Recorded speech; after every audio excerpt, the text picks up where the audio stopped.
Welcome to Unexpected Points. Kevin Cole here, coming to you at 1:30 p.m. Eastern Time. Digesting a little bit of what happened last night. It's going to be part of the podcast. Digesting a little bit of the Tua situation.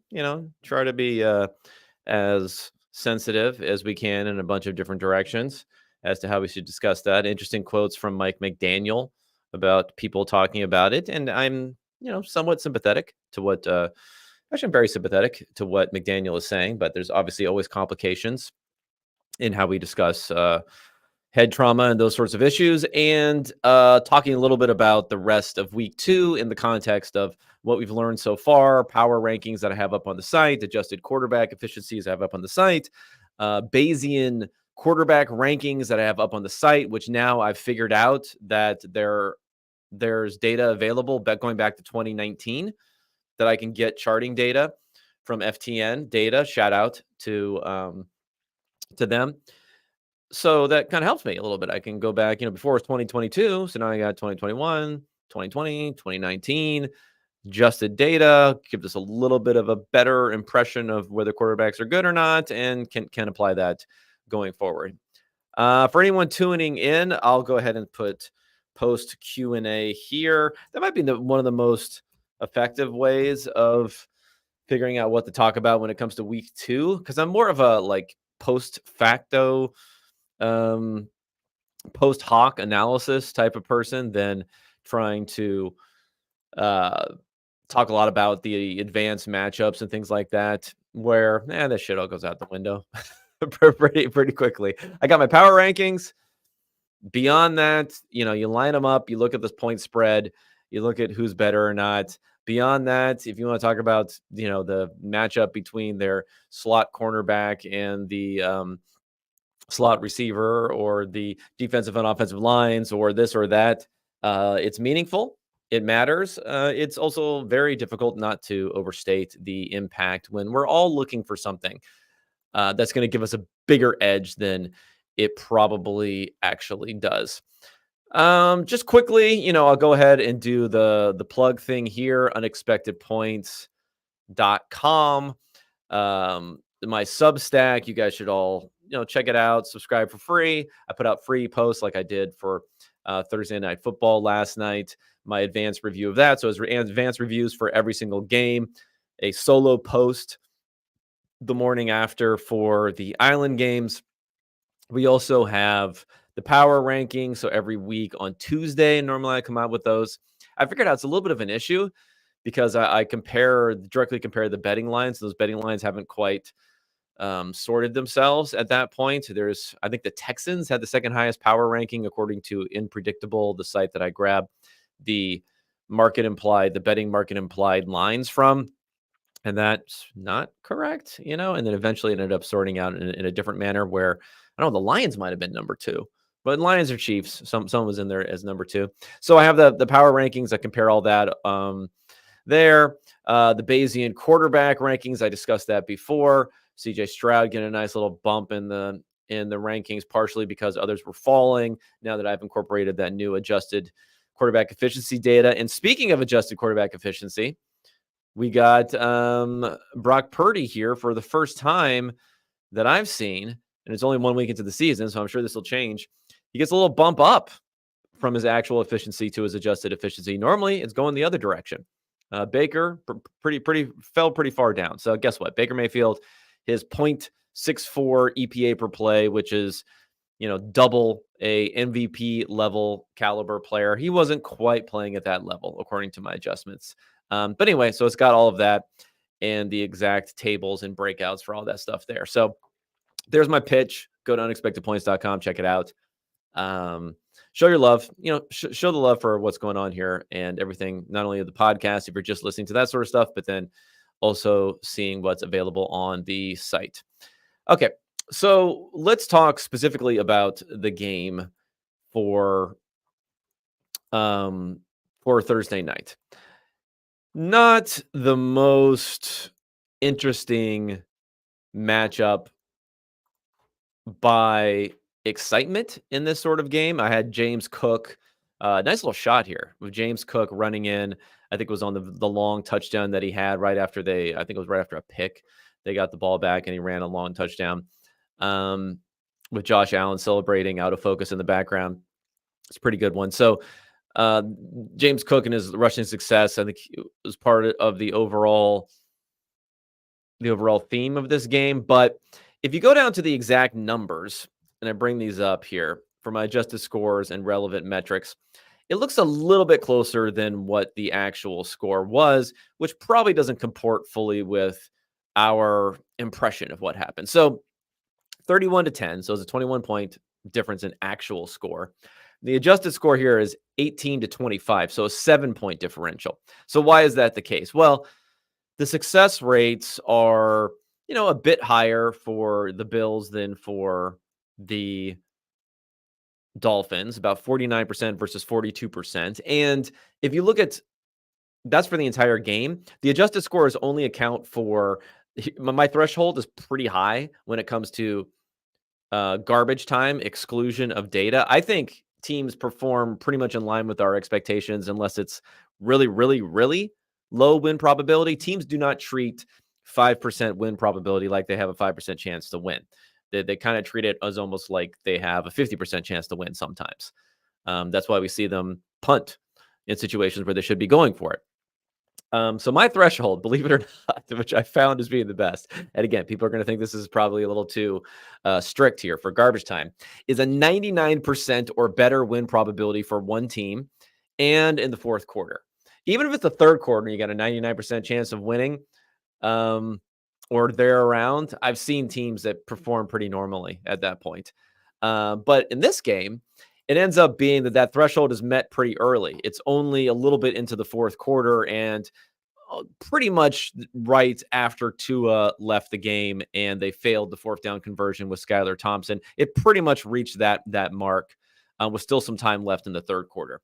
So basically, the fourth quarter is just wiped off when it comes to the expected scores. And so that's not part of the 7-point differential. You might look at the 7-point differential and say, oh, the Bills didn't. They took their foot off the gas in the fourth quarter, and that's why it says 7 points, and it should be higher than that. No, it's actually some other stuff here. And it's really the fact that through the first half, both teams had almost an equal success rate. Bills were slightly higher. They had a big lead, and then they took an even bigger lead in the beginning of the second quarter because of Dolphins' mistakes offensively and explosive plays on their side. So mistakes and explosive plays, vastly important in determining the results of games. Much less so important in predictiveness going forward. Certain teams, certain quarterbacks are going to turn the ball over more than others. It's definitely true. Interceptions, I'm going to see that as being a little bit stickier going forward than something like fumble recovery and fumble recovery luck. Certain teams are able to generate more explosive plays offensively than other teams, but not, it's not like a 1-to-1 sort of thing. It's not a thing where James Cook hits a 50-yard run in this game, and they score a 40-something yard touchdown on 4th and 3. And those are things that you can just pencil in every single week in the box score that the Bills are going to give, the Bills are going to have, and that the Dolphins are going to give up. You just can't do that. You just can't pencil in that the Dolphins are going to have multiple interceptions. One of them may have been a bad route by Robbie Chosen. Shocker. Robbie Chosen, maybe not the most disciplined receiver out there. Another one, it looked like the receiver whose name I don't even have here. Apologies for showing my lack of Du Bois. Is he going after? Is this like W-E-B, Du Bois here? Where it kind of looked like he wasn't looking on the first drive, and it could have been an actual 3rd and 3 conversion, which would have been a really positive play. Instead, it was -4 EPA and about 11% win probability drop, maybe the biggest drop of the game. So you have that. You have the Robbie Chosen, where again, another 10% win probability taken away, 4.4 EPA. And then later on, we start to get into the failed 4th down conversion by Skylar Thompson, a couple of those come into play where that's in the garbage time ish sort of category. The first one wasn't. The 4th and 8. Hey, if they could have converted, they got a touchdown down 31-10 with 2 minutes left in the third quarter. They would have been in a bad place. They would have been in a 6% win probability ish sort of place, but failing put them in a less than 1% win probability sort of place. So yeah. So those aren't driving the numbers a ton. But you go through the top plays in these games, and again, we're in the context of a game that's decided by 21 points. These start to be pretty impactful. A pick six is never good when it says the pass is to NA. I guess they didn't say who the targeted receiver was. Was there a target? I guess it was a throwaway. So I guess that's why they did that. So the pick six, negative 7.2 EPA. The James Cook touchdown run of 49 yards on 1st and 10. They get the ball right back. 4.9 EPA. The interception to Chosen, negative 4.4. The Ty Johnson 33-yard completion on 3rd and 12. That's why it's so valuable. It's because it's a 3rd and 12 sort of thing. And they get right down to the 1-yard line. 4.4 EPA. The James Cook touchdown on 4th down. 4.4 EPA. Another interception, 4 EPA. So you see these big plays have a pretty big impact on moving the game around. And that's why the adjusted scores are a bit closer. Interestingly, the pass rate was 16.5% under expectation for the Dolphins in this one. And that's not just all Skylar Thompson. We're in almost negative win probability mode. So we're just going to run the ball. They were running the ball a lot even earlier and doing so fairly successfully, honestly. If you look at their run success rate was only 40% overall, but it was higher much earlier in the game.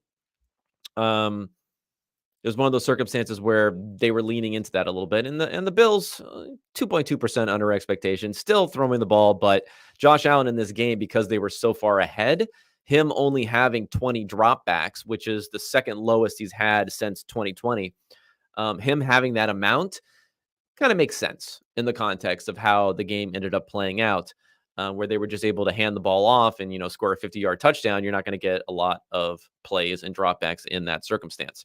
The Bills had a 90th percentile offensively overall, 96th percentile passing the ball. And even though they didn't pass the ball that often, you combine them with a 54% percentile running the ball, and overall you get above 90%. The numbers for the quarterbacks, Josh Allen, excellent number of 0.54 EPA per play. That's well over an MVP sort of level. But again, only 20 plays. So it's not going to have a huge impact on his season-long numbers in this game. Didn't have to do anything running, which I think is interesting. And 0.0 when it comes to negatives from interceptions, sacks, fumbles. That's like the flip side of the explosive play, right? If you don't make negatives, it's almost like you're adding a non-explosively negative play is almost like having one more explosive offensive play on the other circumstance. So they had none of that. Whereas Tua, negative 18.5 when it comes to like taking the sack on 4th down and the interception. So that alone, like, look at that. That one category alone explains basically the entire difference in the game. Like I said, the Dolphins offense was actually doing pretty decent before that point. If we're going to look at Tua now coming out of this, let's have the Tua discussion. I was pretty high on the Dolphins relative to the market going into this. Tua not being there is going to be bad for the Dolphins. You gotta adjust and update your priors, right? So my prior on Skylar Thompson coming into the NFL was, well, this guy fell to the 5th round, I believe. Let me look that up before I'm speaking out of turn here. Oh, 7th round, excuse me. So he fell all the way to the 7th round. And he looked really good in the preseason as a rookie. And stupidly, I thought, oh, okay. I thought he was better than a 7th round pick. I kind of liked him. He had some wiggle. He could run a little bit, even though he tested horribly, I believe, in his 40 time at the combine. He's an old dude. This guy's 27 years old. I think he's older than Tua right now. So I was like, oh, well, maybe he'll be a ready to play week 1 type of guy because he was good in the preseason and as a rookie, and he looked like this is a solid backup, great pick. He's been pretty bad in limited time when he's actually ended up playing. Didn't play at all last year because Tua didn't get injured. But he completed 57% of his passes in 2022. He was 60 of 105, 5.1 yards per attempt, so not so hot. 3 interceptions, 1 touchdown, 6 sacks, which is, it's not the worst, but pretty low. And his QBR was 28.7, so that's on a 0 to 100 scale. His QBR last night was a 0.7, a 0.7 on a 0 to 100 scale, 80 yards. And I think it's because he took sacks on 4th downs and couldn't complete 4th downs, which are massively negative from EPA. And QBR is an EPA-based statistic. So, we haven't seen a lot to say that he's necessarily worse than you'd hope. I mean, you're going to upgrade him over a 7th-round quarterback because he has the backup job, right? Like most 7th-round quarterbacks don't get the backup job. But if you're going to rate him versus other 7th-round quarterbacks, the evidence that they give you in the NFL, he won't necessarily be any better by my projections. Because if those guys actually played in the NFL, that means they also, work their way somehow to getting into a backup role, into positioning themselves so they could get into an NFL game. So that means they're not your average 7th-round pick who never sees the field and, bounces around on a couple of practice squads and then is out, selling insurance somewhere later on. So Skylar Thompson, better than the insurance salesman, but maybe not better than 25 other backup quarterbacks in the NFL. Maybe better than Malik Willis, though. Well, shouldn't be so hard on Malik Willis. I mean, my projections are better for Malik Willis, even though if you watch the guy play, it's a rough watch when it comes to like trying to execute a passing play. So I'm pretty negative on Skylar Thompson. I mean, it's not going to be I believe the biggest downgrade I ever saw from betting markets was a Aaron Rodgers to Brett Hundley downgrade in 2017. Was that when? I think that's when Aaron Rodgers missed time because it was during that god awful 2017 season for quarterback play that he missed a bunch of time. He broke the collarbone, which they changed the whole rule book about not body weighting on top of quarterbacks, that being a roughing the passer call. They did that whole thing just because of Aaron Rodgers breaking his collarbone. That was the impetus. Just like how going low on the quarterback, the impetus for that was Tom Brady getting his ACL torn in week 1. So, there's some hope for him. I don't think it's as big of a downgrade as maybe even Love to Malik Willis. It's definitely not as big of a downgrade from Rodgers to Brett Hundley, which I believe was 7.5 points. And it proved that it probably should have been even higher than that because Hundley was another guy that I had hope in. Another, I think he was a 5th-round pick. Guy that I love these 5th-round quarterbacks, or 5th to 7th round, day 3 quarterbacks. And that didn't end up working out so well. But we're talking about at least like 4 or 5 points, probably, off of the Dolphins. And if you look at my power rankings for the Dolphins, which number 1 are going to have to reflect a poor game, not an awful game though, a poor game this last week when they're losing by 7 points. If we take a glance at the most recent power rankings here, the Dolphins actually I was a little bit lower than the market on them. I think I was higher before. The market shifted around, I guess, a bunch on them, where I had them in the neighborhood of, let me see, what does that look like? I'd say 3 points better than a average team on a neutral field. So Thompson's going to put them in the negative. They're going to be a negative team as far as their projection. And if we look at the Dolphins schedule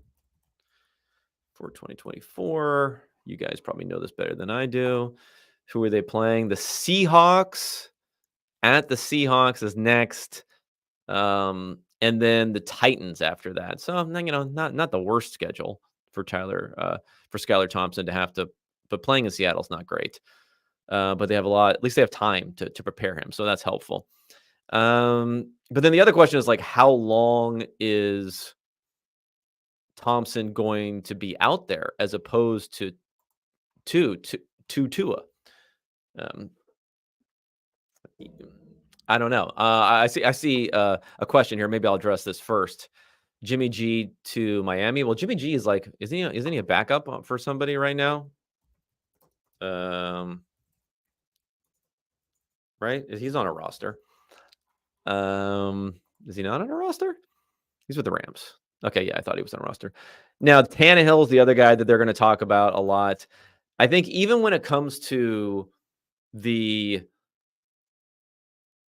I think the Packers are maybe a better Tannehill sort of situation than even the Dolphins are, but it kind of all depends on the Tua assessment. And this is where I'll start to get into some of this. But anyway, the reason I think the Tannehill situation isn't going to like appear out of nowhere is you got to get him up to speed. We're talking about maybe 1 or 2 starts. He had some of the biggest cap hits in the NFL on his last contract, so that means dude got paid. So he's not exactly going to jump at the chance to earn the league minimum to spot start and then go back to the bench again. Like he might say it's week 2. I'm going to wait around and see in the back half of the season if someone gets injured and I can be their quarterback for the rest of the year and have a chance to make the playoffs and play in the playoffs and do all this sort of stuff. I don't think these guys are jumping at the chance if they've been well compensated over their careers to take those sorts of things. So I think most of the time they're not jumping at it. And these other teams are like, we're confident in Skylar Thompson or Malik Willis or whoever. And maybe, maybe rightly you're calling bullshit on the fact that they're really that confident in them. But I think they're correct in that they're not going to make a move. Like we love to speculate about moves are going to be made, this and that. From Tannehill's perspective, from the team's perspective, I don't see it happening there unless they like shut down to it for the rest of the season. And that's probably it's my inclination. And again, I don't know. I don't know the diagnosis. I don't know what the doctors are telling him. I don't know what symptoms Tua is going to experience over the next couple of weeks, what symptoms he had after the prior concussions that may have come in and out even over time. Because remember, like he was shut down at the end of 2022, but then he played through the entire 2023 season without getting another concussion. It wasn't like this is the 4th concussion over the course of 4 weeks. We had some spread out time here. So I don't know any of those things. And I think that's part of like what everyone doesn't know at this point. That's what makes the speculation right now a little toxic. And I know like some people are going to be offended by sometimes when you critique a critique, then the person like gets just as offended there as the person that did the original critique. So in other words, like if the critique is the Dolphins should never let this guy play and Tua shouldn't play again, that's the critique. If you say, well, I'm not sure that's a fair critique, people like feel like you're attacking them for that sort of thing. And I don't want to frame it in that sort of way. It's easier to do here, not to frame it that sort of way than on Twitter. But that's obviously how some people are gonna feel about it. I want to pull up what Mike McDaniel had to say about it because I think he articulates, and he's not the most articulate person sometimes. He articulates some of what I'm thinking here, but I'll tell you how I'm feeling a little bit different about it than some others. Let me find. Sorry, it's going to take a second here. Okay, this is RG3 grabbing this from the Miami Dolphins. What Mike McDaniel had to say, and I assume this is in reference to the Tua situation and all that. I think it would be so wrong of me to even sniff that subject, and it's more in line of actually caring about the human being. And when he says sniff that subject, sorry, I should say he's talking about like discussing retirement or something like that. That's something that entirely you're talking about his career, right?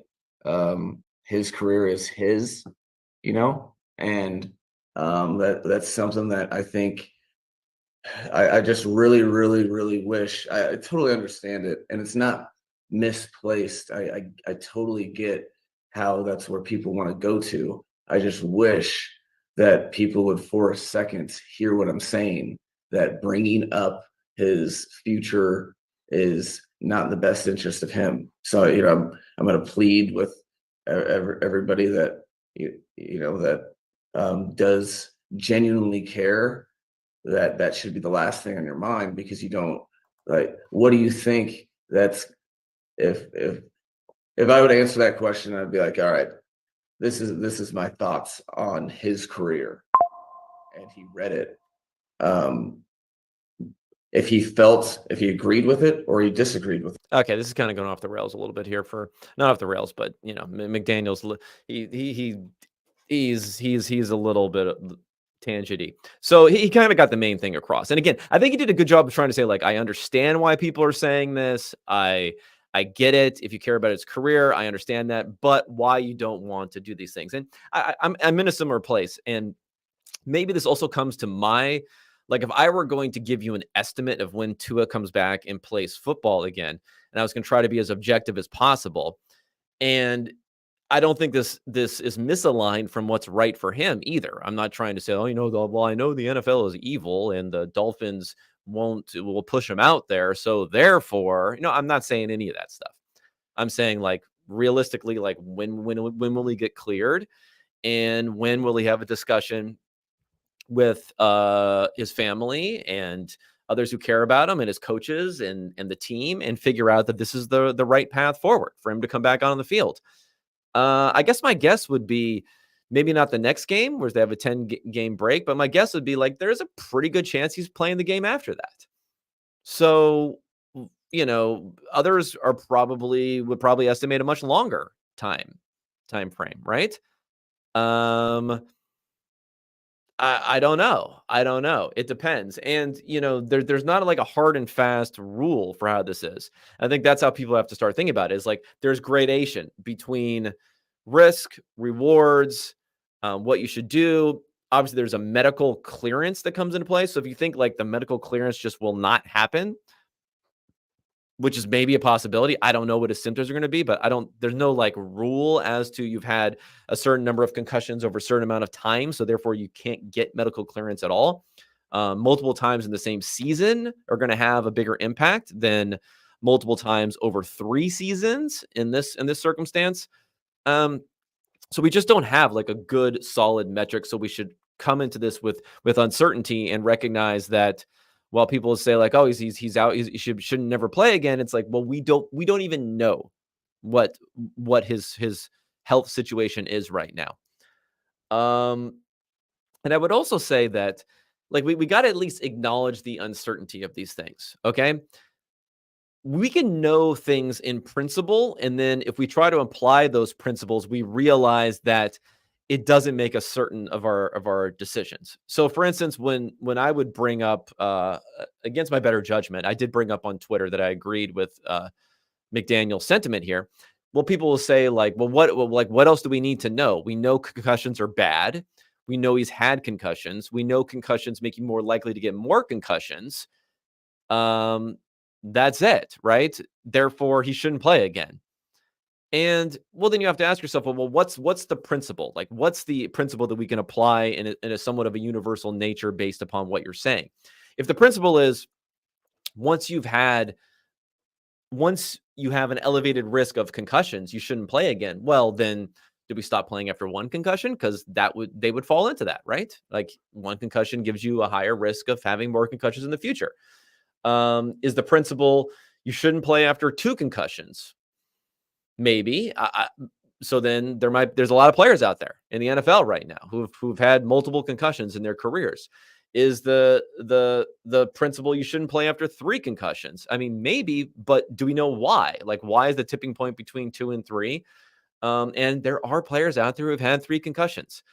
I mean, Brandon Cooks, I think it had 4 or possibly 5 concussions before he turned 26.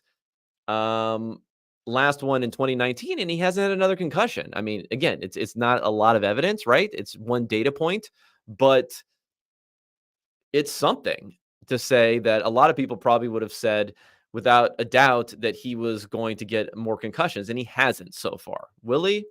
We don't know, but some scary things happen. So the thing is with concussions and with a lot of random events, if you have something that has a, let's say, 1 out of 400 play chance of happening, maybe it's a little bit higher than that. Let's say for a season, so 5 out of 500 play chance of happening when it comes to um, non-plays where they're handing the ball off for a quarterback. What happens with random events is they tend to appear to cluster. Like they appear like they're in clusters even when they're completely random. That's always the difference between truly random things and when people think they're doing something random. It's like flipping a coin, right? When there's a professor who would they'll tell his whole class to write down heads, tails, heads, tails, heads, tails in a way that you think is completely random way of doing it. And then they're going to run one experiment where they're actually going to do heads, tails, and write that down, give it to the professor, and the professor will look through the 20 sheets and he'll be able to pick out immediately which one is actually random because people don't understand how clustered randomness can be. So people attribute like a much, much higher probability to this being some sort of fundamental thing to Tua. Again, they would have, or a fundamental thing to Brandon Cooks, when in reality, if they're saying you have a 20, 30% greater chance of having a concussion in the future, we're still talking about a baseline rate of a quarterback of, let's say, 5% per year. If you play for an entire season, you have a 5% chance of getting a concussion. Well, you raise that by 40%, and we get to 7%. So, like, is the difference between a 5% chance of having a concussion, which is a very high amount, up to 7%? Is that the tipping point for saying this guy should definitely not be playing? I don't know. And if your thing is like you're putting yourself in too much danger, I mean, you could say just being out on the field, period, is putting yourself in too much danger. That would apply to that also. So there's just a lot of reasons to look at this and say, if we had an established history of quarterbacks in their mid-20s who are franchise quarterbacks retiring because of concussions, then there'd be a little bit more of something to go on, to think about. I'm sure if you talk to Troy Aikman, he got hit like 1 billion times as a rookie when he was with the Cowboys. Who knows how many concussions he's ended up happening. And there's also the other point, if we're just talking about player safety and everything else, is I think we've also learned that sub-concussive hits to the head are just as damaging, if not more damaging, with the accumulation over time when it comes to things like CTE. At least quarterbacks are not taking those. Offensive linemen, defensive linemen, linebackers, running backs, those guys are taking those sorts of hits much, much, much, much, much more often. Their baseline rate for CTE is probably higher for some of these guys than it would even be for Tua's right now. So are we going to say they should all retire? They could. I wouldn't be playing in the first place, right? So saying I wouldn't be doing it, yeah, I wouldn't be out there in the first place. I don't know. We just want to make sure that we're not imposing our views and coming up with a universal strict rule of he needs to retire because of X. And then you look at X and it says like he has a higher risk of having a concussion. And you can look throughout the NFL and see hundreds of players who, because they've had concussions in the past, have a higher risk of having a concussion. And we're not applying it to all those other players. And then we put a bigger kind of burden on him, on his team, on everyone else, that if something else happens again, even if it's completely random, of saying, oh, look at these evil people and what they did, Like if Brandon Cooks would have got another concussion after a year or two, and people would have jumped all over it. Now we just ignore it and forget that it ever happened. So let's just approach this from an idea of we have some research to go on. We don't have a lot of evidence of exactly the types of players that we're talking about, the positions we're talking about, the ages we're talking about, how it affects them, what his symptoms are. I saw Bart Scott talking earlier today about he started having these symptoms. Yeah, if you're having those symptoms, go ahead and retire. Don't get me wrong. I mean, Bart Scott was also 33 years old and kind of at the end of his linebackering career at that point. So it's, again, a much, much different situation. So let's just try to be humble. about it. I know it's difficult to do. I'm not trying to critique people so much, but we live in an economy where the hotter the take, the better.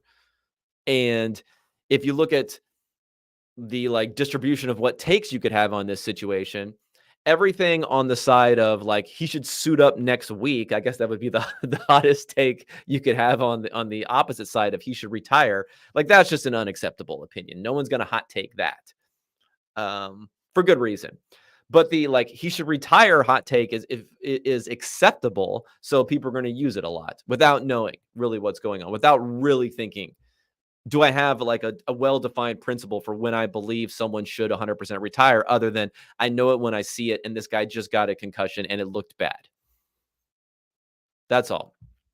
So, the research is out there. Again, I've seen it, 20-30% higher chance of having a concussion after having these multiple concussions. It's bad, but the baseline rate is worse in some ways, and the subconcussive hits are worse in some ways. So we just want to apply things universally, and we'll figure it out. But again, my best guess, and who knows what'll end up happening, my best guess is that he will be back.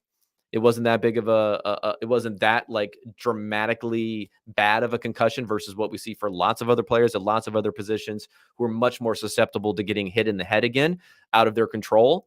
This was somewhat within his control again. He needs to protect himself a little bit better if he can. So my guess would be 2, 3, 4 weeks down the road is probably as far as we're going to see that. But again, it's highly contingent on what his health ends up being. Okay. Let's figure out what will go forward for week 2 now. Okay, well, let me see. There are some concussions to take here. So it says, I don't think it's a hot take that a guy with 4 concussions in 2 years who is still playing recklessly and has generational wealth should retire. I mean, I don't know. I mean, well, what's hotter than should retire? I guess there's no hotter, right? There's no hotter on that direction than should retire. I don't know. I mean, this is what the guy's been working his entire life for. Again, Brandon Cooks had 4 or 5 concussions over the course of 2 years, and he's a receiver. And he came back and he hasn't gotten one, knock on wood, he hasn't gotten one since. So I don't know. It all depends. Again, how do you make that choice? If it's 3 concussions, would that have been okay? If it's 2.5 concussions, would that have been okay? If it's 1 concussion, would that have been okay? I don't know. I don't know. We just have to go beyond our feeling about something. That's all. It says Brandon Cook should have retired too. Okay, well, everyone should have retired. I mean, these guys shouldn't be in the NFL, right? So if you don't want him to get concussed, you don't want to have CTE, the best way to do that is just not to be in the NFL in the first place. So we want to think about how these things work. I mean, it would be good if we had better measures of at what point these guys should not be cleared to play. And that's where we need to get to, right? When you get to a point where the doctors are saying they should not be cleared to play going forward, and why, and have a good rationale for that, not putting it all on the player to say, oh, he shouldn't be playing again. Why? Because he's had 4. It's why 4? I don't know. Because it's more than 3. I mean, I don't know. I mean, do we know? We don't know. We don't know. That's the thing. We don't know. We don't know. If you can tell me why between 3 and 4 is the tipping point instead of between 4 and 5, then I'll tell you something. Now, of course, there is a tipping point at some point. You have to weigh all these things together. But it's not black and white. It's not black and white being able to figure these things out. All right, let's. Oh yeah, this is a good one too. Yeah, Sidney Crosby had several concussions. People screamed to retire in 2011. He's played for 13 more years. Yeah, I mean these guys are probably going to have issues eventually. But again, I don't think people appreciate the randomness factor, right? That something that happens a small percentage of the time, if it happens back to back, it doesn't mean player X is so fundamentally different than the rest of the NFL, so fundamentally more susceptible than the rest of the NFL, as opposed to it's mostly randomness that comes into play. And then they have a slightly higher chance. If you could say multiple concussions meant that your chance of having a concussion going forward goes up 2 times, goes up 3 times, 4 times, 5 times compared to an average player, well, yeah, now we're talking. But the reality is, like, even if they're saying a big number, if you say a big number like 20% or 30%, you put that on top of 5%, and you're like, oh, you go from 5 to 6% or 5 to 7%. Like, it's something, but it's something to consider within the realm of the game. And the guys that we have seen retire now, we saw Andrew Luck retire. Like, it's not a concussion thing. It's just like his body. Like, there are ravages on the body to come into play. And I know people are going to put the head in a different category. Our brains, I agree, are kind of important versus the rest of the body. But, it ain't great what these guys are going through for the rest of their bodies. You see these guys limp around, like you see in the Hall of Fame ceremony where they come out and they can barely move around. I mean, this is suffering, right? This is suffering that they're setting themselves up for the rest of their lives. And it's not mental suffering, so we put it in a different category, but it's not wholly different, right? It's all part of the consideration. I mean, Andrew Luck retired in his prime because of physical injuries that are not necessarily primarily because of head injuries. That shows you, like, those are a big deal. Those are a very big deal too. In what may end up happening.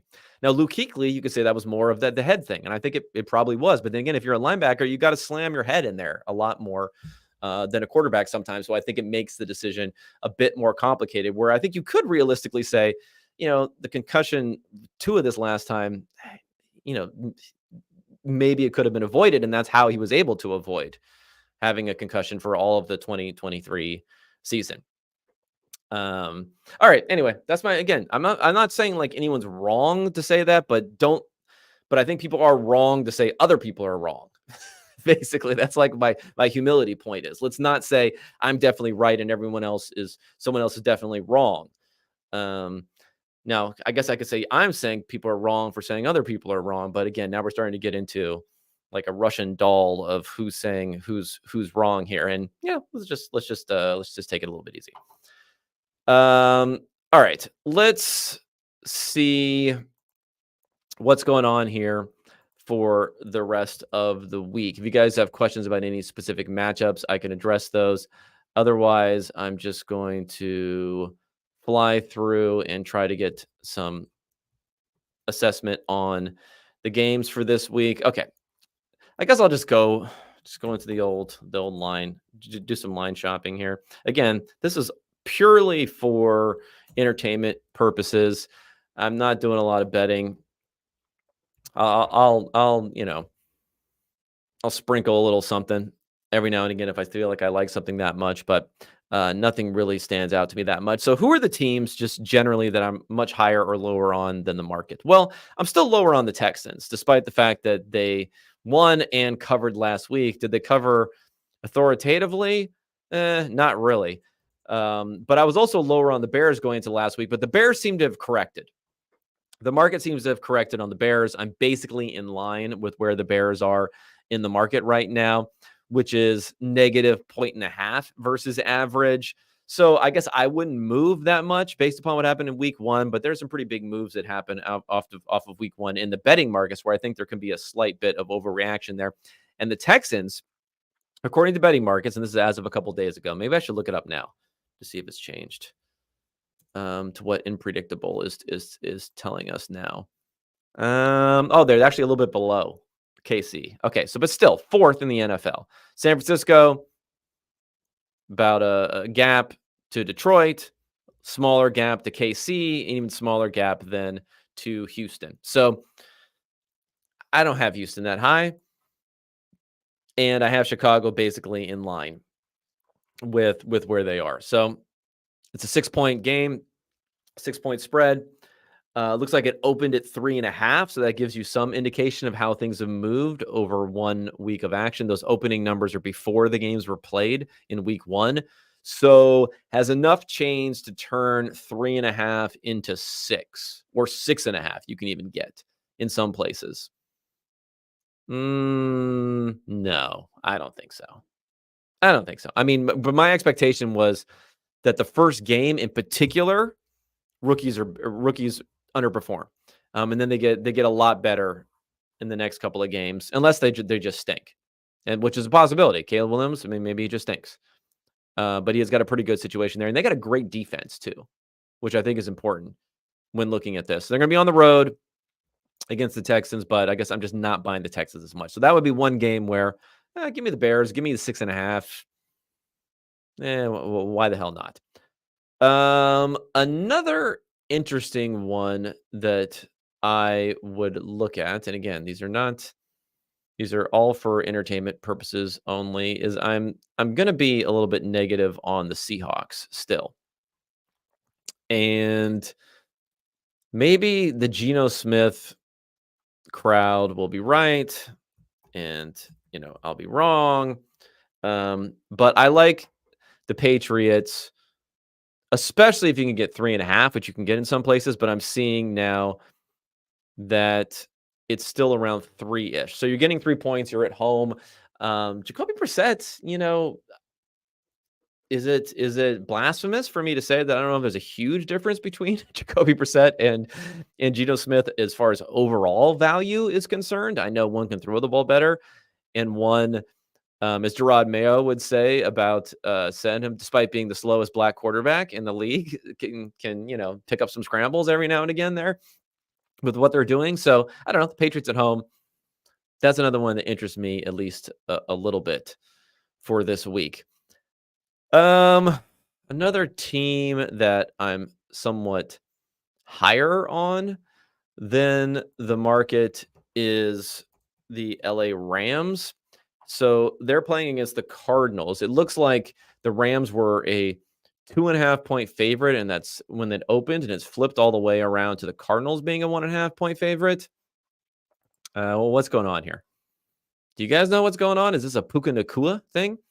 Like, I get it. He's cool, but I don't know if I get it that much. So I'm a little bit higher on the Rams in the market, where the market has them as being about an average team. They have the Cardinals as being a slightly below average team.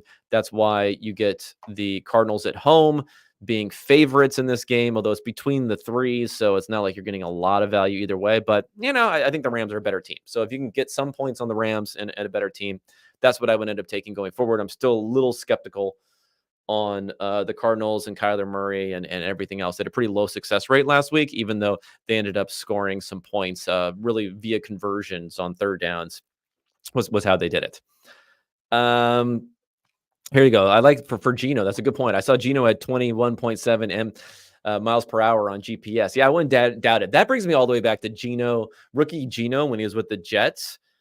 He was bad, but I remember, like, at the end of the season, this is back in my total fantasy football days, where it was like, this dude, he can run. This is Konami code. This is back when it was like there weren't that many rushing quarterbacks. There were now like every quarterback in the NFL can rush. So there weren't that many rushing quarterbacks. And we're saying, well, even if he's the worst passer in the NFL, if he scores some touchdowns on the ground, he could be pretty good. So I kind of knew he had that in his bag a little bit, even though he's getting a bit older. But the mile per hour thing is got to go away a little bit. Like when they had Marvin Harrison Jr. and saying how slow he was. The mile per hour thing is, excuse me, is 90% how getting the opportunity to run in a fairly straight-ish manner for at least 20 yards. And then it's 10% differentiating, like who's actually faster once you get that as part of your sample. So yeah, Marvin Harrison Jr. slow on the gun number, but he just probably never got a chance to open it up like some of these other guys did. Okay. On O-line injuries for the Rams. Yeah, I guess that is part of it. Yeah, whatever. I'll still go with it. I'm gonna be a hater. I'm gonna be a hater on O-line. So anyway, that's all I got so far here. Appreciate you guys tuning in. Hopefully the review, I wish it could have been a little bit of a better game to review. But I'll come back. Maybe I'll try to do something on Monday to review some stuff before getting to Hermsmeyer on Tuesday afternoon. I hope you guys enjoyed the buy, sell, hold segment, even though Hermsmeyer had like 2 things to talk about. I got to make Josh do his homework. But I had a lot of things to talk about that he could opine about. So hopefully that was good for you and you enjoyed that. Otherwise, get on the site, get on unexpectedpoints.com and get all the research that I'm going to be putting out this weekend. We'll have the early window stuff out on Sunday evening, the late window stuff out on Sunday late evening, and then Sunday Night Football right up out on Monday morning. Thanks so much, guys. Take it easy, and I'll be talking at you next week. Thanks.